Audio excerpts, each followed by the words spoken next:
저는 올해 46살 정현우입니다. 지금은 서울에서 여러 음식점을 운영하는 외식사업가로 살고 있지만 10년 전만 해도 그저 평범한 회사원이었습니다. 당시 저에게는 소중한 가족이 있었습니다. 아내 유진과 3살 아들 하민이었죠. 그날을 평생 잊을 수가 없습니다. 퇴근 후 집에 들어서는데 이상하게 조용했습니다. 평소 같으면 하민이가 현관에서 달려나올 텐데 그날은 아무 소리도 들리지 않았습니다. 거실로 들어가니 유진이 소파에 앉아 있었습니다. 그런데 표정이 평소와 달랐습니다. 무언가 결심을 한 듯한, 그러면서도 죄책감에 사로잡힌 듯한 얼굴이었습니다. 여보, 하민이는 어디 있어요? 유진은 한참을 망설이더니 입을 열었습니다. 현우 씨, 미안해요. 저 하민이랑 잠깐 친정에 다녀올게요.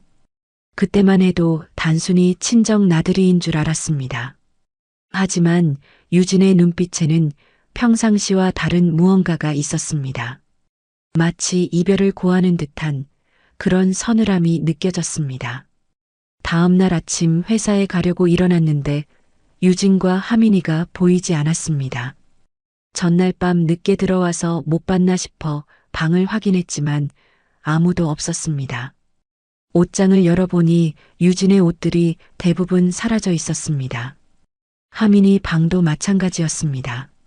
책상 위에는 평소 아끼던 장난감 몇 개만 남아 있었습니다. 급하게 유진의 휴대폰으로 전화를 걸었지만 꺼져 있었습니다. 친정으로 전화해봤지만 장모님도 모른다고 하셨습니다. 그때부터 불안이 엄습했습니다. 설마 하는 마음에 통장을 확인해 보니 공동명의 계좌에 돈이 모두 빠져나가 있었습니다. 경찰서에 신고를 했지만 별다른 도움이 되지 않았습니다. 성인이 자발적으로 떠난 것 같다는 판단이었습니다. 하지만 아들까지 데리고 간 것은 납득할 수 없었습니다. 하민이는 제 아들입니다. 그 아이를 데리고 사라질 권리가 유진에게 있다는 말입니까? 그 후로 1년 동안 미친 듯이 찾아다녔습니다. 사설 탐정까지 고용했지만 아무런 단서도 찾을 수 없었습니다. 유진은 마치 이 세상에서 증발한 것처럼 흔적도 없이 사라져버렸습니다. 집안에는 하민이의 웃음소리도 유진의 목소리도 들리지 않았습니다. 매일 밤 빈집에 혼자 앉아 있으면서 저는 점점 폐인이 되어갔습니다. 회사도 제대로 다니지 못했죠. 아침마다 침대에서 일어나는 것조차 힘들었습니다. 밥을 먹는 것도 잠을 자는 것도 모든 일상이 의미를 잃었습니다. 세상이 무너져 내린 것 같았습니다. 하지만 그때 저는 아직 몰랐습니다. 이 충격적인 사건이 제 인생의 전환점이 될 것이라는 사실을 말입니다. 절망의 밑바닥에서 다시 일어설 수 있는 힘을 키우게 될 것이라는 사실을 말입니다. 그리고 10년 후 예상치 못한 방식으로 진실이 드러날 것이라는 사실을 말입니다. 가족을 잃은 충격에서 벗어나는 것은 쉽지 않았습니다. 유진과 하민이가 사라진 지 1년이 지나면서 저는 서서히 현실을 받아들이기 시작했죠. 그 시간 동안 저는 마치 살아있는 시체 같았습니다. 매일 아침 눈을 뜨면 빈집의 적막함이 가슴을 짓눌렀어요. 하민이가 뛰어다니던 거실, 유진이 밥을 해주던 부엌, 모든 것이 저를 고통스럽게 만들었습니다. 회사에서도 제대로 일을 할 수 없었어요. 상사의 말이 귀에 들어오지 않았고 동료들의 시선이 부담스러웠습니다. 집중력은 완전히 떨어져 있었고 업무 실수도 잦았죠. 결국 회사를 그만두게 되었습니다. 돈이 떨어지기 시작했어요. 유진이 가져간 돈과 사설 탐정 비용으로 인해 통장은 거의 바닥났죠. 하지만 어떻게든 살아야 했습니다. 그때 우연히 길거리에서 붕어빵을 파는 할아버지를 보게 되었어요. 추운 겨울날 김이 모락모락 나는 붕어빵을 파시는 그 모습이 왠지 모르게 제 마음을 움직였습니다. 그분의 손은 거칠었지만 정성스럽게 붕어빵을 만드시는 모습에서 삶의 의지를 느꼈죠. 할아버지, 여기서 장사한 지 얼마나 되셨어요? 10년이 넘었지. 처음엔 먹고 살기 위해서였는데, 이제는 단골 손님들 때문에 그만둘 수가 없네. 그 말씀이 제게는 큰 울림으로 다가왔습니다. 저도 뭔가 할 수 있는 일이 있을 거라는 생각이 들었어요. 처음에는 정말 작은 포장마차에서 시작했습니다. 떡볶이와 순대를 파는 조그만 가게였어요. 손님들이 맛있다고 해주시는 말 한마디가 그렇게 큰 위로가 될 줄은 몰랐습니다. 음식을 만들고 있으면 잠시나마 아픈 마음을 잊을 수 있었어요. 뜨거운 기름에서 올라오는 김과 매운 고추장 냄새가 제 마음의 상처를 달래주는 것 같았습니다. 시간이 지나면서 단골 손님들이 생기기 시작했죠. 직장인들이 점심때마다 찾아와 주셨고 학생들도 간식 삼아 자주 들렀어요. 그들의 웃음소리와 대화가 제게는 큰 힘이 되었습니다. 아직도 가슴 한편에는 아들과 아내에 대한 그리움이 자리 잡고 있었지만 이제는 그 아픔과 함께 살아가는 법을 배우고 있었죠.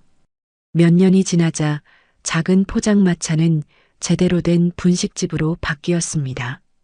그리고 그 분식집은 또 다른 지점을 낼 수 있을 만큼 성장했어요. 제가 직접 개발한 소스와 레시피가 입소문을 타면서 많은 사람들이 찾아왔습니다. 무엇보다 일에 몰두하면서 제 마음도 조금씩 평온을 찾아가고 있었죠. 그런데 이상한 것은 사업이 잘 될수록 유진과 하민이에 대한 생각이 더 많아진다는 것이었습니다. 성공한 모습을 보여주고 싶었고 특히 하민이에게 자랑스러운 아빠가 되고 싶었어요. 하지만 그들이 어디에 있는지, 어떻게 살고 있는지 전혀 알 수 없었습니다. 가끔 거리에서 하민이 또래의 아이들을 보면 가슴이 먹먹해졌죠. 그렇게 10년이라는 시간이 흘러갔습니다. 10년이라는 긴 시간이 흘렀습니다.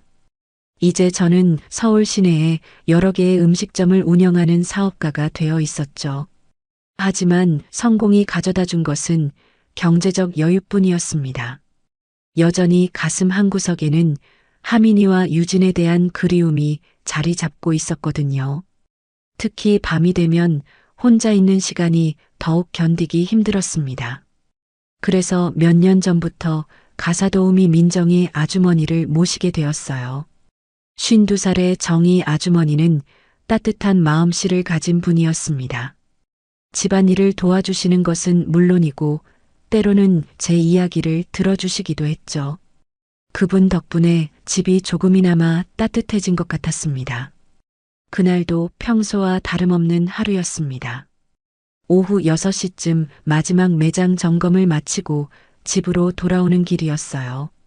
아파트 입구에서 택시 한 대가 서 있는 것을 보았습니다. 별로 신경 쓰지 않고 지나가려는데 택시 문이 열리면서 한 여자가 내렸어요. 그리고 그 여자의 손을 잡고 있는 아이가 보였습니다. 순간 제 심장이 멈추는 것 같았어요. 그 여자는 유진이었습니다. 10년 전보다 훨씬 야위고 초라해진 모습이었지만 틀림없이 제 아내였던 유진이었어요. 하지만 더 놀라운 것은 그 옆에 서 있는 아이였습니다.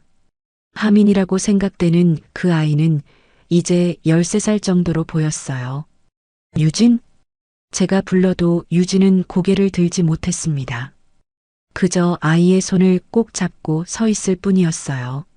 아이는 저를 바라보았지만 전혀 알아보는 기색이 없었습니다. 당연하죠. 3살에 헤어진 아이가 이제 13살이 되었으니까요. 하민이야? 제가 조심스럽게 다가가자 유진이 드디어 고개를 들었습니다. 그 얼굴에는 죄책감과 절망이 가득했어요. 10년 전에 그 당당했던 모습은 어디에도 찾아볼 수 없었습니다. 현우 씨 미안해요. 정말 미안해요. 유진의 목소리는 떨리고 있었습니다. 그리고 이어진 말은 제가 예상하지 못했던 것이었어요. 하민이를 좀 봐줄 수 있을까요? 잠깐이라도 좋으니까요. 그 말을 들으면서 저는 혼란에 빠졌습니다. 10년 동안 기다렸던 순간이었지만 막상 닥치니 어떻게 반응해야 할지 모르겠더라고요. 분노와 그리움, 기쁨과 당황스러움이 한꺼번에 밀려왔습니다. 유진의 모습은 너무나 초라했고 아이는 저를 전혀 알아보지 못하고 있었어요. 아파트 입구에서 이런 대화를 나누기에는 너무 민망했습니다. 주변 사람들의 시선도 신경 쓰였고요. 결국 저는 둘을 집으로 데려갔습니다. 엘리베이터 안에서의 침묵은 정말 견디기 힘들었어요. 유진은 계속 고개를 숙이고 있었고 아이는 불안한 표정으로 주변을 둘러보고 있었습니다. 집에 들어서자 정희 아주머니가 놀란 표정으로 저희를 맞이했어요. 상황을 설명하기도 전에 아주머니는 눈치 빠르게 차를 준비해 주셨습니다. 거실에 앉은 유진은 여전히 말을 제대로 하지 못했고 아이는 낯선 환경에 위축된 모습이었어요. 이 순간이 정말 현실인지 의심스러웠습니다. 거실에 앉은 유진과 아이를 바라보며 저는 아직도 현실감이 들지 않았습니다. 10년 동안 그리워했던 가족이 이렇게 갑작스럽게 나타날 줄이야. 정희 아주머니가 준비해 주신 차가 김을 내며 놓여 있었지만 아무도 입에 대지 않았죠. 침묵이 길어질수록 분위기는 더욱 무거워졌습니다. 아이는 계속 저를 피하려는 듯 했어요. 눈을 마주치려 하면 고개를 돌리거나 유진의 뒤로 숨으려 했습니다. 당연한 반응이겠죠. 3살에 헤어진 아버지를 13살이 된 지금 기억할 리 없으니까요. 하지만 그 모습이 제 가슴을 아프게 했습니다. 10년이라는 세월 동안 아이에게 아버지는 그저 희미한 기억 속 존재가 되어버린 거죠. 유진은 여전히 말을 제대로 하지 못하고 있었어요. 가끔 입을 열려다가도 다시 닫기를 반복했습니다. 그 모습을 보니 10년 전 집을 나가던 그날 밤이 생각났습니다. 그때도 유진은 이런 식으로 말을 제대로 하지 못했었거든요.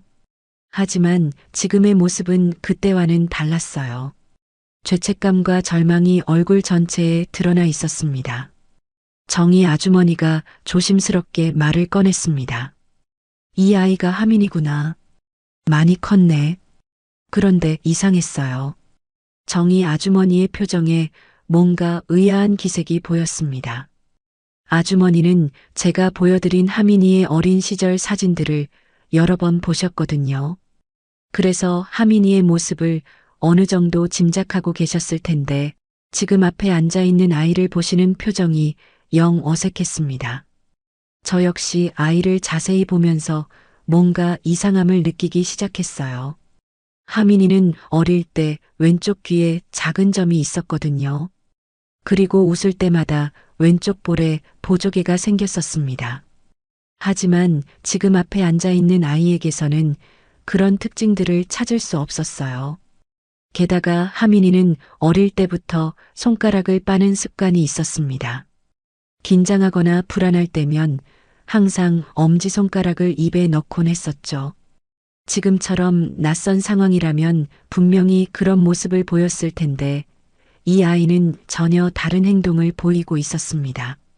의심이 들기 시작했지만 섣불리 말을 꺼낼 수는 없었어요. 혹시 제가 잘못 기억하고 있는 건 아닐까 하는 생각도 들었고요. 10년이라는 시간이 흐르면서 아이의 모습이 많이 변했을 수도 있잖아요. 하지만 부모라면 느낄 수 있는 그 특별한 감정, 핏줄에 대한 본능적인 애정 같은 것이 전혀 느껴지지 않았습니다. 정희 아주머니가 다시 말씀하셨어요. 얘야, 배고프지 않니? 아이는 고개를 저었습니다. 그 목소리조차 제가 기억하는 하민이의 목소리와는 달랐어요. 하민이는 어릴 때 목소리가 좀 허스키한 편이었거든요. 감기에 걸리지 않았는데도 항상 그런 목소리를 냈었습니다. 하지만 이 아이의 목소리는 맑고 깔끔했어요. 유진이 드디어 입을 열었습니다. 현우 씨, 정말 죄송합니다. 이런 식으로 찾아와서 하지만 유진의 말에는 확신이 없어 보였습니다.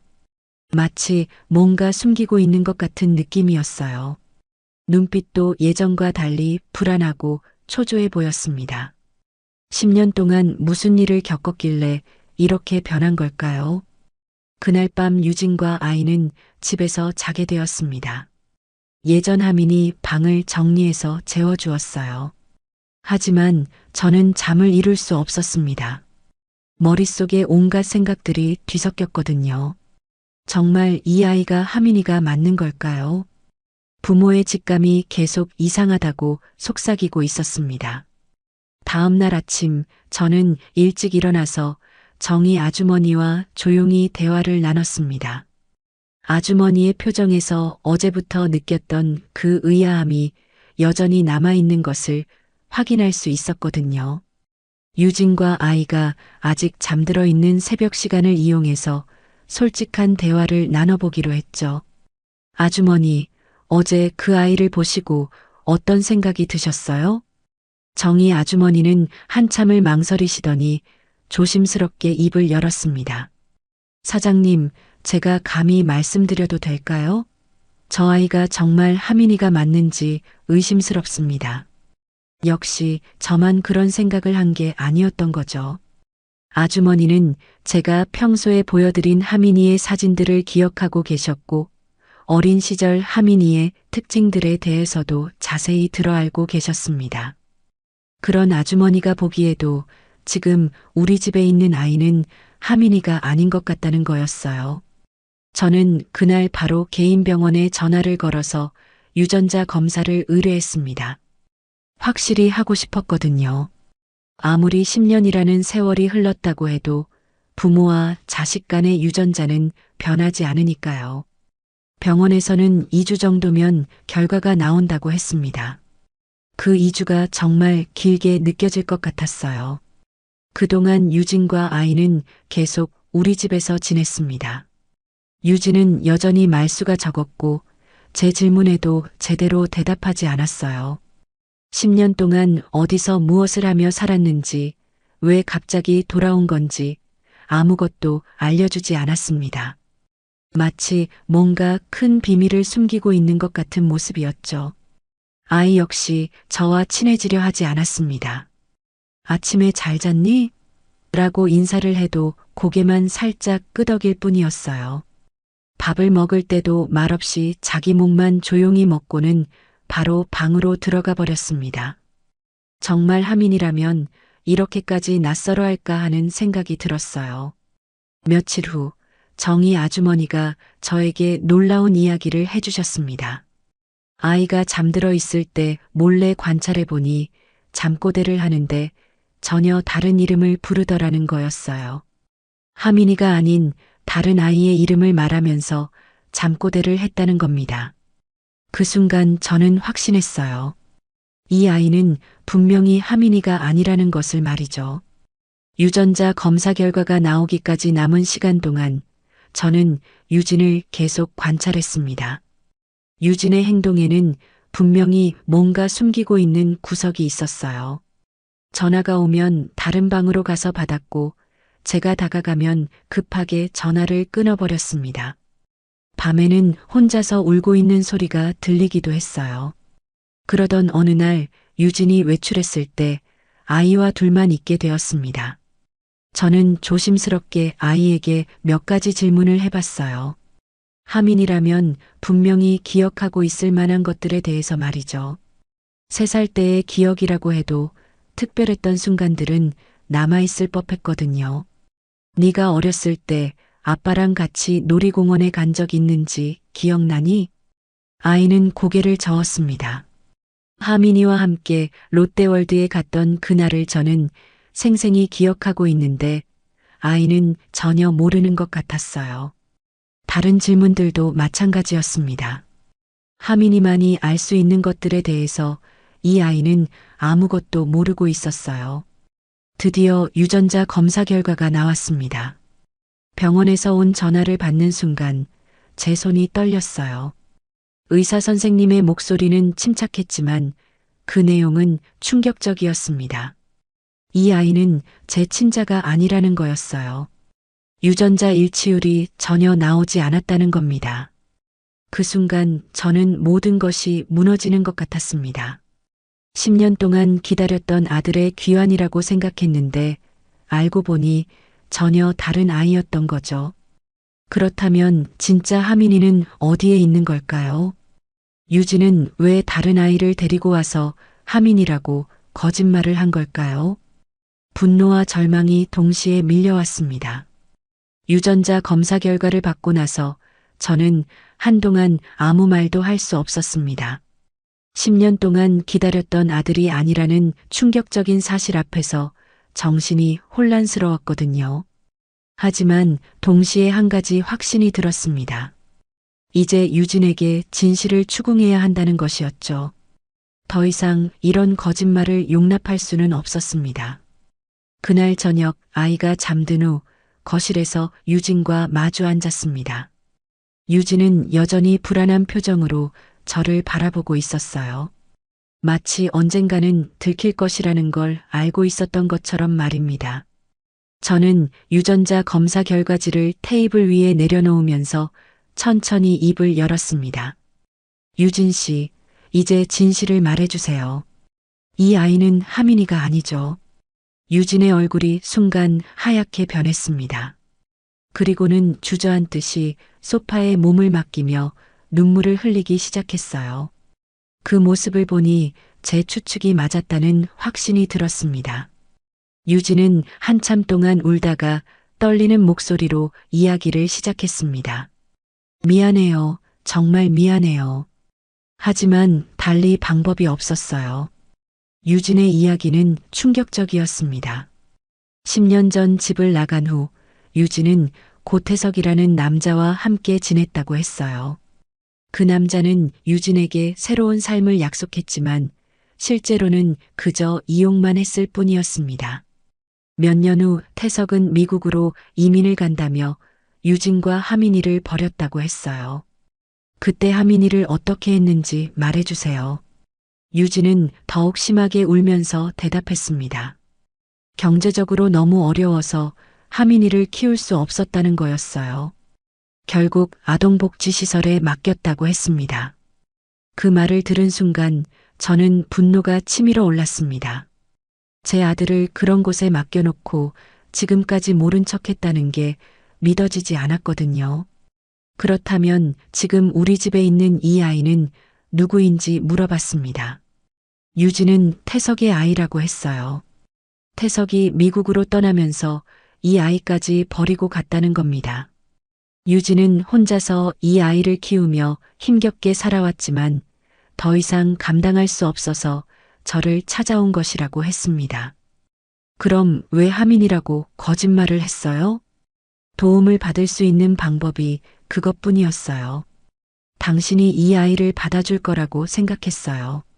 저는 유진의 말을 들으며 어이가 없었습니다. 10년 동안 아들을 그리워하며 살아온 제 마음을 이용해서 다른 남자의 아이를 떠맡기려 했다는 거잖아요. 게다가 정작 제 친아들은 아동시설에 버려둔 채로 말입니다. 이런 배신이 어디 있을까요? 하지만 가장 중요한 것은 하민이를 찾는 일이었습니다. 저는 바로 다음 날부터 하민이를 찾기 위해 움직이기 시작했어요. 유진에게서 들은 정보를 바탕으로 여러 아동복지시설에 연락을 취했습니다. 다행히 며칠 후 지방의 한 복지원에서 연락이 왔어요. 정하민이라는 이름의 아이가 있다는 소식이었습니다. 그 전화를 받는 순간 저는 가슴이 터질 것 같았습니다. 10년 만에 진짜 아들을 만날 수 있다는 희망이 생겼거든요. 복지원 원장님께서는 하민이가 말수가 적고 내성적인 성격이라고 하셨어요. 어린 나이에 버려진 충격 때문에 다른 아이들과 잘 어울리지 못한다고 했습니다. 그 말을 들으니 가슴이 아팠습니다. 복지원에서 하민이를 만나는 날이 다가왔습니다. 그 며칠 동안 저는 제대로 잠을 이루지 못했습니다. 10년 만에 만나는 진짜 아들이 저를 어떻게 받아들일지, 그리고 제가 아버지로서 그동안 부재했던 시간을 어떻게 메울 수 있을지 걱정이 앞섰거든요. 복지원은 서울에서 3시간 정도 떨어진 지방에 있었습니다. 새벽에 출발해서 오전 10시쯤 도착할 수 있었죠. 복지원에 도착했을 때 원장 선생님이 친절하게 맞이해 주셨습니다. 선생님은 하민이에 대해 자세히 설명해 주셨어요. 하민이는 다른 아이들에 비해 말수가 적고 혼자 있는 시간을 좋아한다고 했습니다. 처음에는 부모를 계속 찾았지만 시간이 지나면서 체념한 듯 보인다고도 하셨죠. 그 말을 들으니 가슴이 너무 아팠습니다. 복지원 마당에서 하민이를 처음 봤을 때 저는 눈물이 날 뻔했습니다. 3살 때 통통했던 볼이 이제는 야위어 있었고 예전의 밝은 모습은 찾아볼 수 없었어요. 하지만 여전히 제 아들이라는 것을 한눈에 알 수 있었습니다. 왼쪽 귀에 작은 점도 그대로 있었고 서 있는 자세도 어릴 때와 똑같았거든요. 하민아. 제가 조심스럽게 불러보자 하민이는 고개를 들었습니다. 하지만 저를 알아보는 기색은 전혀 없었어요. 당연한 일이었죠. 3살에 헤어진 아버지를 13살이 된 지금 기억할 리 없으니까요. 하민이는 경계하는 눈빛으로 저를 바라보고 있었습니다. 원장 선생님이 하민이에게 말씀하셨습니다. 하민아, 이분이 내 아버지시란다. 하민이는 여전히 믿지 못하겠다는 표정이었어요. 그리고 조용한 목소리로 대답했습니다. 아저씨도 저를 버릴 거예요. 다들 그러잖아요. 그 말을 들은 순간 제 가슴이 찢어지는 것 같았습니다. 어린 나이에 이런 상처를 받으며 살아왔다니 정말 견딜 수 없었어요. 저는 하민이 앞에 무릎을 꿇고 진심을 담아 말했습니다.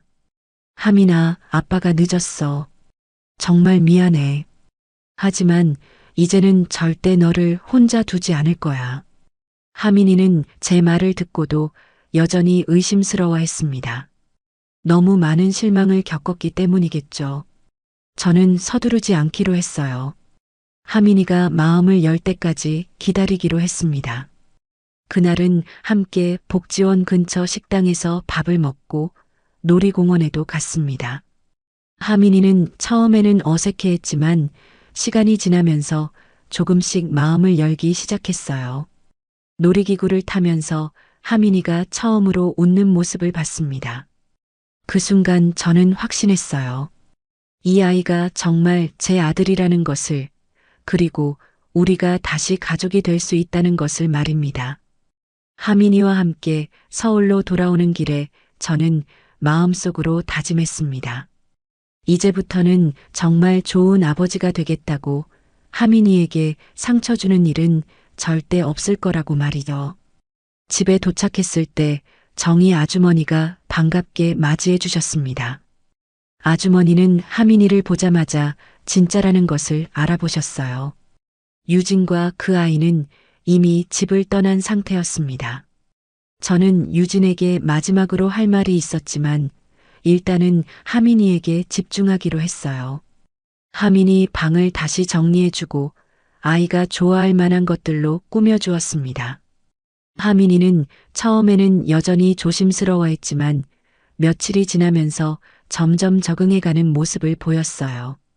정희 아주머니가 해주시는 맛있는 음식을 먹으며 조금씩 살이 오르기 시작했고 웃음소리도 들을 수 있었습니다. 하지만 아직 완전히 마음을 열지는 못한 상태였죠. 너무 오랫동안 상처받으며 살아왔기 때문에 시간이 필요했습니다. 하민이가 집에 온 지 1달 정도가 지나면서 조금씩 변화가 보이기 시작했습니다. 처음에는 저를 아저씨라고 부르며 거리를 두던 하민이가 이제는 아빠라고 부르기 시작했거든요. 그 한마디가 제게는 세상에서 가장 소중한 선물이었습니다. 10년 동안 기다려왔던 그 말을 다시 들을 수 있다니 정말 꿈만 같았죠. 정희 아주머니도 하민이를 무척 아껴주셨습니다. 하민이는 아주머니를 할머니라고 부르며 따랐고 아주머니도 마치 진짜 손자를 대하듯 하민이를 돌봐주셨어요. 저녁이면 셋이서 함께 식탁에 앉아 밥을 먹는 모습이 정말 평범한 가족 같았습니다. 그동안 얼마나 이런 순간을 그리워했는지 모릅니다. 하민이는 복지원에서 배운 그림 그리기를 좋아했습니다. 방 한쪽 벽에는 하민이가 그린 그림들이 가득 붙어 있었어요. 저와 정희 아주머니, 그리고 하민이가 함께 있는 모습을 그린 그림도 있었습니다. 그 그림을 볼 때마다 가슴이 뭉클했죠.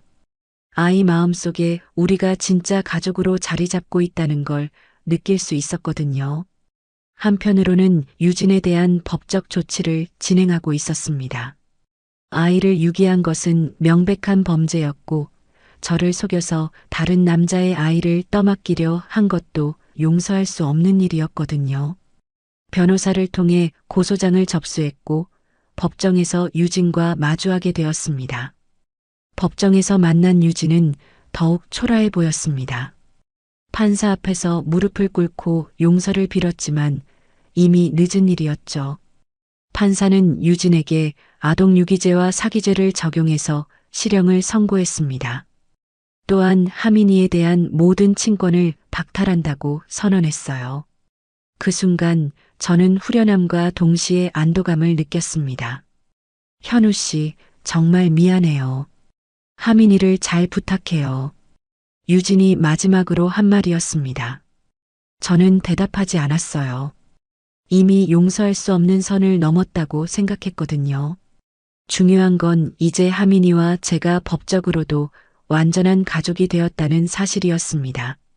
집으로 돌아와서 하민이에게 모든 일이 끝났다고 말해주었습니다. 이제 아무도 하민이를 데려갈 수 없고 우리는 영원히 함께할 수 있다고 했죠. 하민이는 그 말을 듣고 저에게 꼭 안겼습니다. 그 작은 몸에서 전해오는 따뜻함이 제 마음을 가득 채웠어요.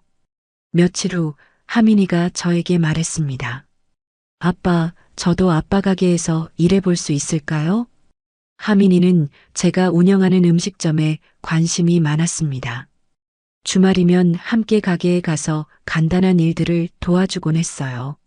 손님들도 하민이를 무척 귀여워했고 하민이도 사람들과 어울리는 것을 좋아하기 시작했습니다. 복지원에서 보였던 내성적인 모습은 점점 사라져가고 있었죠. 정희 아주머니는 하민이를 보며 자주 말씀하셨습니다. 이 아이가 있으니까 집이 정말 따뜻해졌네요. 저도 같은 생각이었습니다. 하민이가 돌아온 후 집안이 완전히 달라졌어요. 웃음소리가 끊이지 않았고 매일이 즐거웠습니다. 10년 동안 잃어버렸던 행복을 다시 찾은 기분이었죠. 하민이와 함께하는 모든 순간들이 소중했습니다. 아침에 함께 일어나서 밥을 먹고 저녁에는 숙제를 도와주고 주말에는 함께 나들이를 가는 평범한 일상들이 이렇게 행복할 줄 몰랐어요. 앞으로도 많은 시간이 필요할 겁니다. 하민이의 마음속 상처가 완전히 아물기까지는 더 오랜 시간이 걸릴 테고 저 역시 더 좋은 아버지가 되기 위해 노력해야 하죠. 하지만 이제는 확신합니다. 우리는 진짜 가족이고 아무도 우리를 떼어놓을 수 없다는 것을 말입니다. 하민이에게 약속했듯이 다시는 혼자 두지 않을 겁니다. 가족은 제가 지켜야 할 가장 소중한 것이니까요. 다음 이야기로 또 찾아뵙겠습니다. 오늘도 함께 해주셔서 감사합니다.